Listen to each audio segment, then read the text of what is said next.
అంటే ఆయన ప్రసంగం ఇచ్చే కొన్ని రోజుల ముందర కొన్ని డెవలప్మెంట్స్ జరిగాయి. ఆయన వాటిని కూడా టచ్ చేస్తూ జరగబోయేవి చెప్పారు. ఉదాహరణకి మీరు ఇందాకే సెమీ కండక్టర్ది ఎలాగైతే బ్లాక్ అయిపోయిందో చెప్పారు. నిజానికి దాంట్లో బాబూస్ది కూడా చాలా ఉంటుంది.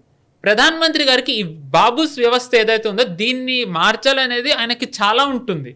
ఆయన నిజానికి చెప్పాలంటే మనం గనక ఒకసారి ఆయన స్పీచెస్ కొంచెం వెనక్కి వెళ్ళినట్టయితే ఆయన రెడ్ ఫోర్ట్ మీద ఇచ్చిన స్పీచ్ కాకుండా ఆయన పార్లమెంట్లో ఇచ్చిన స్పీచ్ విందాం. ఒకసారి గుర్తు చేసుకున్నట్టయితే ఈ ఫార్మర్స్ ప్రొటెస్ట్ అంతా అయిన తర్వాత ఆయన పార్లమెంట్లో మాట్లాడుతూ పని చేయని వాళ్ళు ఎందుకు ఉన్నారు ఇంకా అనేది ఆయన మాట్లాడారు సటిల్గా. సో అందుకనే ఆయన లాటరల్ ఎంట్రీ తీసుకొచ్చారు ఆల్రెడీ థర్డ్ టర్మ్లో. కానీ అది ఆయన ఎన్డీఏ కూటమి నుంచే కొంచెం వ్యతిరేకత వచ్చింది, ఎందుకంటే ఓట్ బ్యాంక్ కానివ్వండి ఏమన్నా. సో 240 సీట్సే కాబట్టి ఆయన కూడా కొంచెం తగ్గినట్టే కనిపించారు. కానీ ఇప్పుడు లాటరల్ ఎంట్రీ మొదలైపోయింది.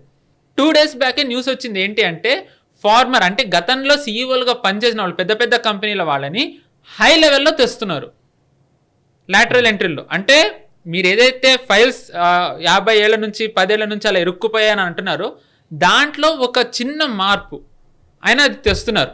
దీంతో పాటు ఇంకొక రకంగా ఇన్ఫిల్ట్రేషన్, డీప్ స్టేట్ ఇవి మనం మాట్లాడుకున్నాం ఇందాక ఇంటర్నేషనల్ ఇచ్చిన మెసేజ్ అని. సివిలియన్ ఇన్ఫ్రాస్ట్రక్చర్ది ఒక ఆయన ప్రిసైజ్లీ చెప్పారు ఆయన, అది కూడా మనం కాపాడుకోవాల్సిన బాధ్యత ఉంది అని.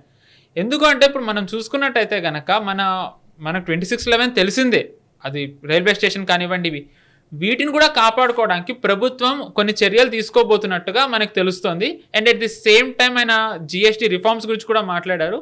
అది కూడా యాక్చువల్లీ చెప్పాలంటే వీటన్నిట్లలోకి ఆయన ఇచ్చిన స్పీచ్లో జిఎస్టీ, జెట్ ఇంజన్ ఈ రెండు కూడా చాలా ఇంపార్టెంట్ అని నా పర్సనల్ ఫీలింగ్. అది